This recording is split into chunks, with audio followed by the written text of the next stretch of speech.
예수님께서 무리에게 말씀하실 때 주님의 어머니 마리아와 그의 동생들이 밖에 섰다고 오늘 성경은 우리에게 말씀을 해주십니다. 주님의 어머니 마리아와 동생들이 밖에 서 있는 것을 보니 우리 주님은 지금 안에 계신 거겠죠. 안에서 말씀을 전하고 있었을 것입니다. 우리 주님이 살던 시대 분명 우리 교회처럼 이렇게 큰 공간은 아니었을 것이고, 물론 우리가 생각하는 것보다 많지 않은 사람들이 모였을 가능성도 있지만, 우리 주님 다니시는 그곳에는 항상 인산인해를 이루었다는 말씀으로 미루어 볼 때 아마도 말씀 전하시는 곳곳에 지금 사건이 벌어지는 이 장소의 안과 밖에 사람들이 가득했을 것으로 조심스럽게 예상을 해보게 됩니다. 그리고 그 수많은 사람들에 밀려 저 밖에 마리아와 예수의 동생들이 서 있다고 성경은 우리에게 말씀을 해주시고 있는 것이죠. 그림을 잘 그려보시기를 바랍니다. 우리 주님은 지금 안에서 어떠한 말씀을 전하고 계셨을까요? 간단합니다. 하나님의 때가 찼고 천국이 가까이 왔으니 회개하라 라는 천국 복음을 전하셨을 것 분명합니다.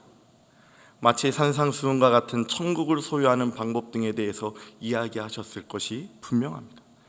여러분, 온유해야 돼요. 그래야 땅을 기업으로 받습니다.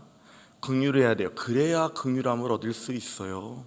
화평해야 됩니다. 그래야 하나님의 아들이라 일컬음을 받을 수 있습니다. 이런 말들을, 천국의 복음을 전하셨을 것이라 생각이 됩니다. 그러면 밖에 서 있는 마리아는 예수에게 지금 무슨 말을 하고 싶어서 찾아온 것일까요? 물론 성경에는 기록되어 있지 않지만 짐작해 본다면 이런 거 아니겠어요? 예수야, 우리 이젠 집에 가자. 말 잘 듣던 맏아들이었고, 전승에 따르면 예수님의 아버지 마리아의 남편인 요셉이 단명한 것으로 보아 가정의 기둥이었을 것이고, 그 듬직한 아들이 어느 날부터 밖으로 다니고 집에 들어오지 않는 거죠. 그리고 들려오는 소문과 소문 사이 가운데 예수가 있는 것을 보았을 때 그녀는 예수의 동생들을 바리바리 챙겨 그에게 올 수밖에 없었던 것이라 사료가 됩니다. 어디서 기적을 일으켰다는 소문을 들어도 아마 어머니 마리아는 마음이 철렁 내려앉았을 거예요. 게다가 바리새인들과 서기관들의 심기를 건드려 죽음의 모의가 있다는 소문을 들을 때는 더 철렁 내려앉았겠죠. 그녀는 그렇게 불안한 마음을 가지고 아들에게 온 것이죠. 그리고 우리가 잘 알듯 그 불안감은 곧 현실이 되기도 합니다. 사실 이것이 성모 마리아의 진면목입니다.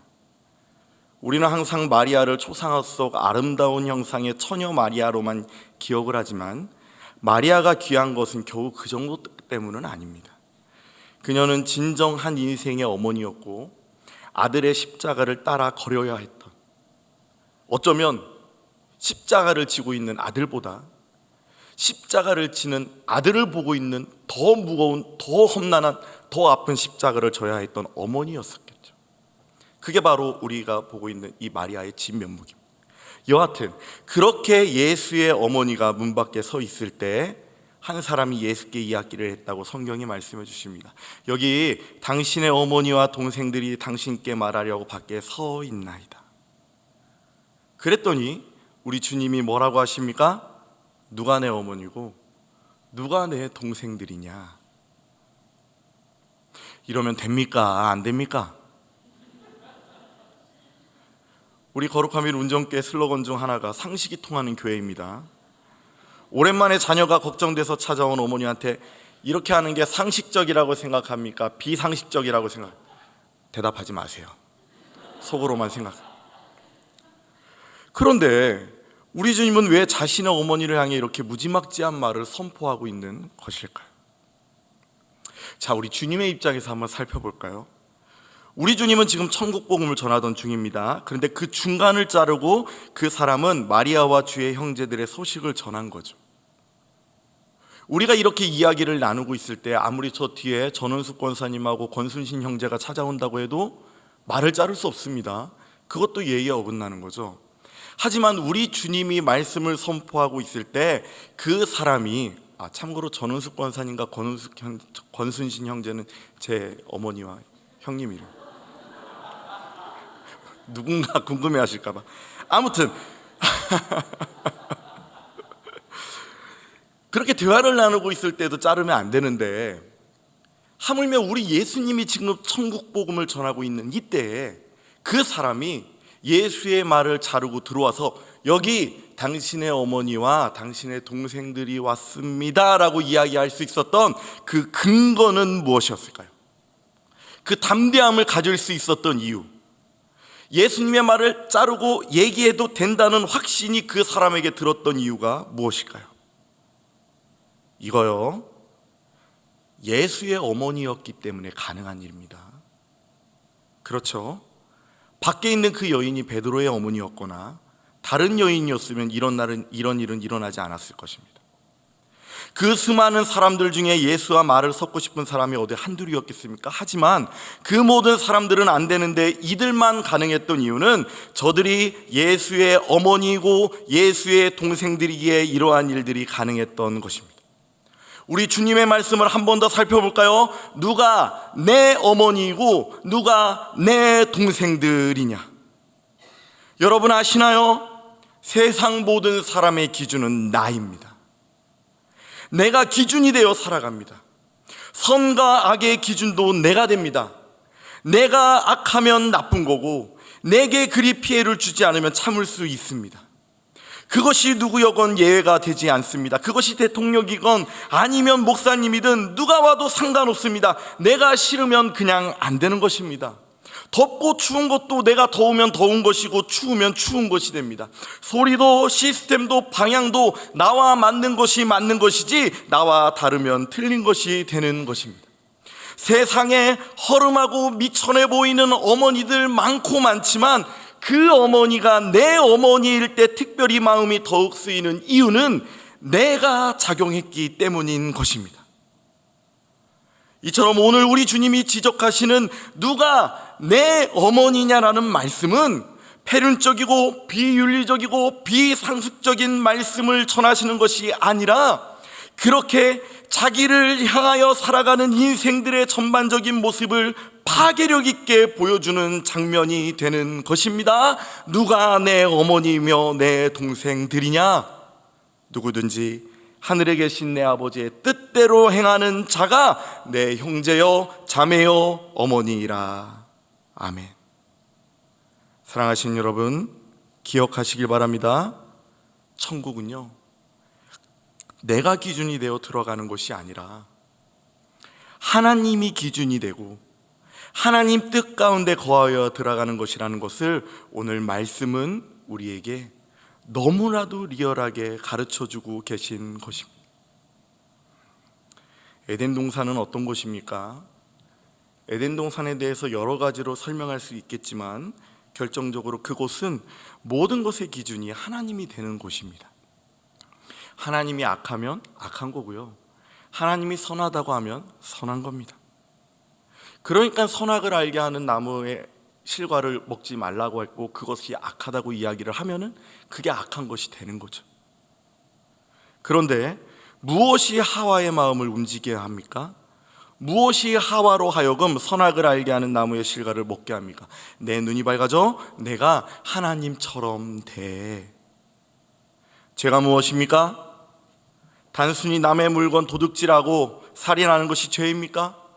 그렇죠. 그것도 죄 맞습니다. 하지만 그것은 너무 1차원적인 내용이고, 죄는 하나님이 앉아야 하는 자리에 나를 앉혀놓는 것이 바로 죄가 되는 것입니다.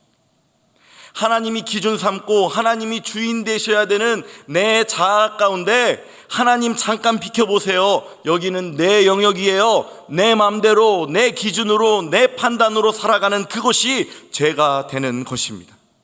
죄는 죽음이죠. 때문에 나를 기준으로 사는 것은 죽음입니다.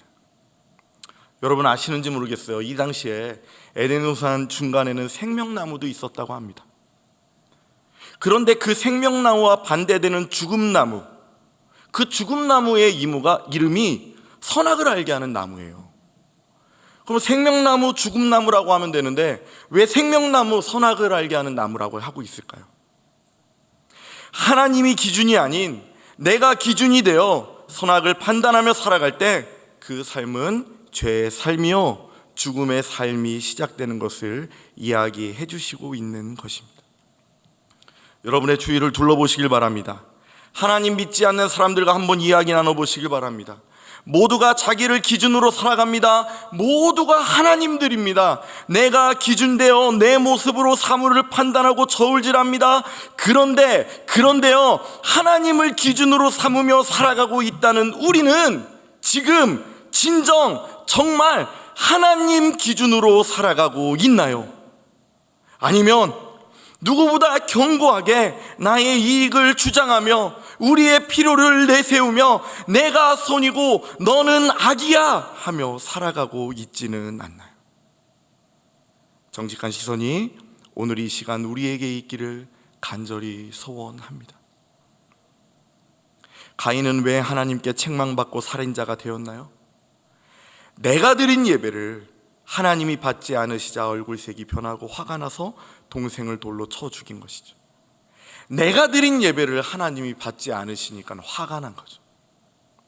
사울 왕은 왜 이스라엘 존경받는 이스라엘의 초대 왕에서 버림받는 왕이 되었나요? 모든 것을 다 진멸하라는 하나님의 뜻을 버리고 내게 좋아 보이는 양과 소를 남겨두었기에 순종이 제사보다 낫다는 책망과 함께 버림을 받게 된 것이 아닌가요? 가룟 유다가 예수님을 팔아넘긴 자기의 죄를 스스로 뉘우쳤다고 성경은 이야기를 해줍니다. 그래서 그가 가진 행동은 무엇입니까? 스스로 목을 메어 죽습니다. 자신이 생각하고 자신이 결단합니다. 정말 뉘우쳤다면 자신의 생명을 하나님께 맡겨야죠. 하지만 가룟 유다는 마지막 울린 양심의 경고조차도 스스로의 결단으로 마무리를 합니다. 우리 예수님이 부활하셔서 제자들에게 몸을 보이십니다. 그런데 그때 디두모라 하는 도마는 그 자리에 없었다고 이야기를 합니다. 그리고 도마는 이야기를 했다죠. 뭐라고 이야기를 하냐면 도마가 이르되 내가 그의 손의 못자국을 보며 내 손가락으로 그 못자국에 넣으며 내 손을 그 옆구리에 넣어보지 않고는 내가 믿지 못하겠다. 내가 그의 손의 못자국을 보며 내 손가락으로 그 못자국에 그 옆구리를 손가락에 넣어보며 내 손을 그 옆구리에 넣지 않고는 내가 믿지 않겠다. 내가 보지 않고는 믿지 않겠다라고 이야기합니다. 그런 도마를 향해 우리 주님은 뭐라고 말씀하십니까? 내 손가락을 이리 내밀어 내 손을 보고 내 손을 내밀어 내 옆구리에 넣어보라. 그리고 믿음 없는 자가 되지 말고 믿는 자가 되어라. 내 기준으로 판단하고 내 기준으로 걸어가는 거, 그거 신앙 아닙니다.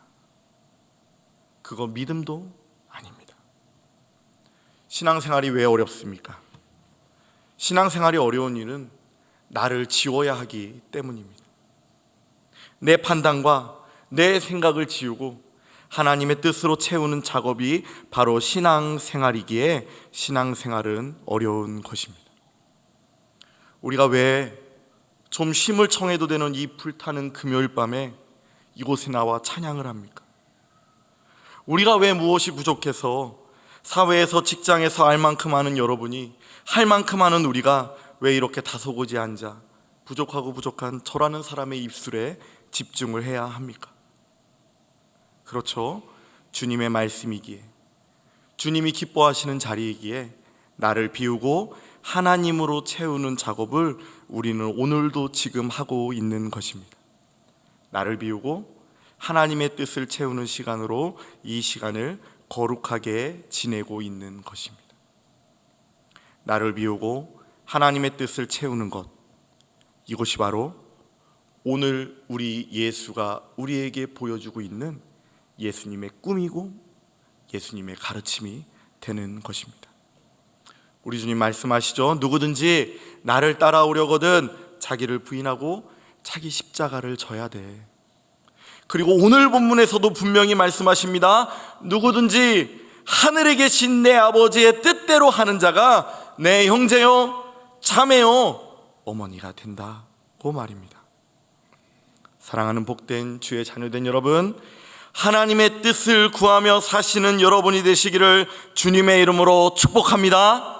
하나님이 기뻐하시는 일이 여러분이 기뻐하는 일이 되기를 주님의 이름으로 축복합니다.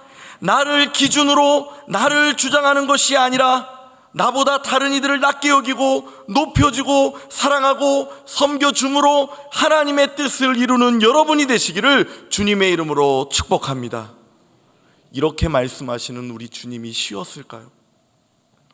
오랜만에 찾아온 우리 사랑하는 어머니를 돌려 세우는 우리 주님의 마음이 편했을까요? 오늘 우리가 읽은 본문 말씀 그 다음 장이 13장 1절 말씀입니다.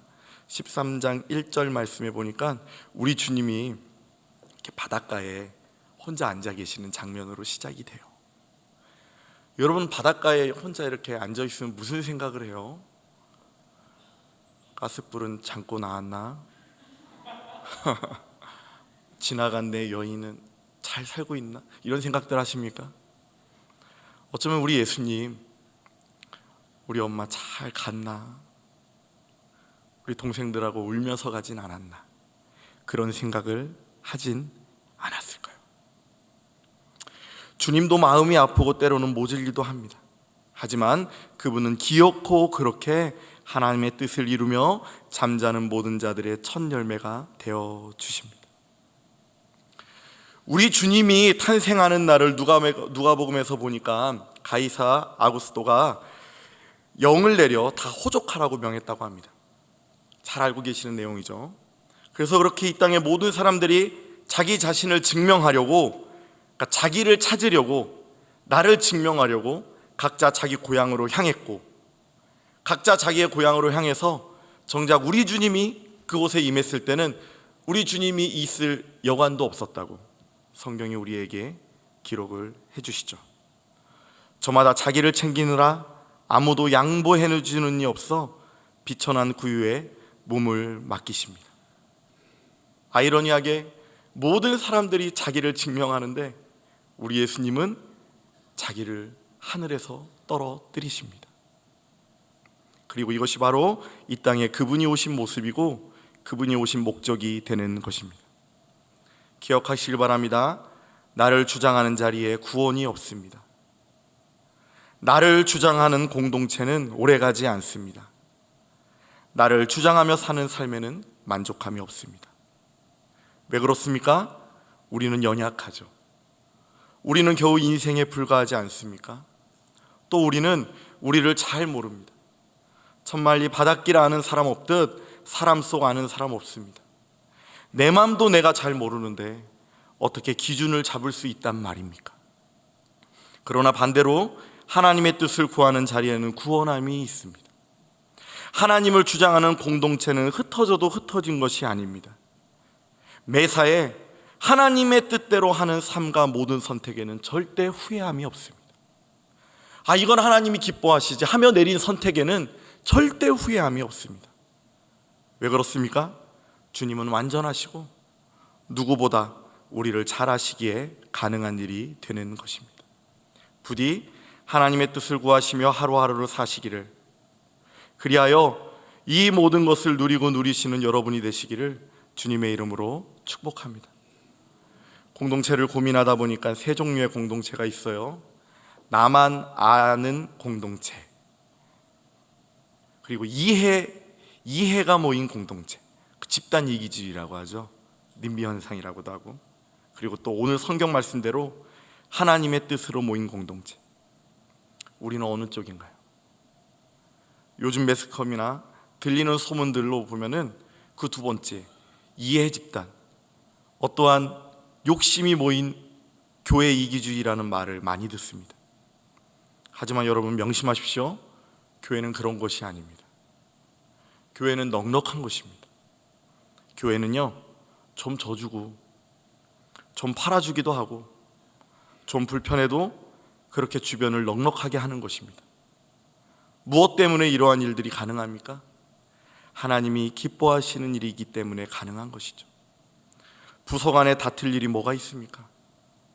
성도 간에 얼굴이 울그락불그락 할 일이 뭐가 있습니까? 우리 교회는 하나님의 뜻을 구하는 예수 그리스도를 머리로 삼은 주의 형제 자매 어머니들이 되는데 말입니다. 다 알 길 없습니다. 쉽지도 않습니다. 그래도 그렇게 하나님의 뜻을 구하며 따르며 걷는 이 길이 우리가 걸어가는 길이고 진리이고 우리의 믿음이 된다는 것을 기억하시며 분명한 방향을 잡고 걸어 나아가십시오.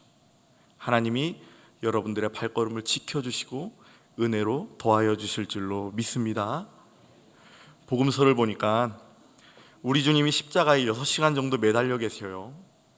그 6시간 매달려 있는 동안 무엇을 할 수 있었을까?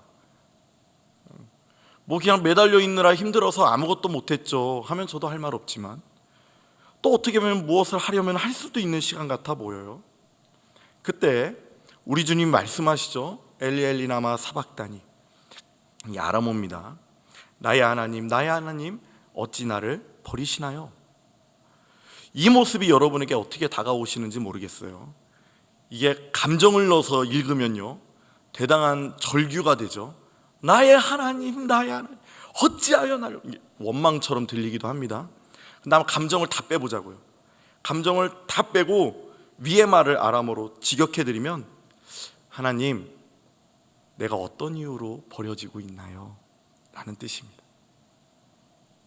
그러면 우리 주님 십자가에서 무슨 일을 하셨는가가 나옵니다. 우리 주님은 그곳에서조차 하나님의 뜻을 구하고 있습니다. 십자가에서조차 하나님의 뜻을 가르쳐 주세요. 이게 주님의 십자가가 우리에게 주는 정확한 정답이 아닐까요? 신학 2000년 십자가에 대한 해답과 인생의 저기를 수많은 사람들이 우리에게 주었지만, 이것이 정말 우리에게 주는 정확한 정답이 아닐까요? 인생은요 하나님의 뜻을 구하다 하나님께로 가는 것입니다. 사랑하는 복된 여러분, 오늘 하나님을 주목하십시오. 오늘 우리는 내 뜻을, 내 이해를, 내 논리를 하나님께 아뢰고 주장하여서 하나님을 꺾는 기도의 자리가 아니라, 꺾어도 꺾이지 않는 내 자아를 완전하고 능력 있는 하나님 앞에 갖고 나와 그 기도의 능력으로 꺾는 자리라는 것을 명심하시는 가운데, 하나님의 뜻을 살아내시는 여러분이 되시기를 주님의 이름으로 축복합니다. 이것이 바로 하늘나라를 이루는 모습이라는 것을 말씀을 통해 확인하시는 가운데, 하나님의 뜻을 구하다가 하나님의 뜻을 구하다 못해 내 어머니라 사랑하는 것이 아니라 모든 어머니를 사랑하시고, 내 사람들이라 사랑하는 것이 아니라 하나님이 사랑하는 사람들이라 사랑해 주시고, 내 구미에 맞는 내 말 잘 듣는 자녀들이라 사랑스러운 것이 아니라 하나님이 이루실 하나님의 자녀들이기에 사랑하고 아껴주고 섬겨주고 축복해 주시는 우리 모두가 되기를 간절히 소원하는 마음을 담아 이 귀한 말씀을 전해드립니다.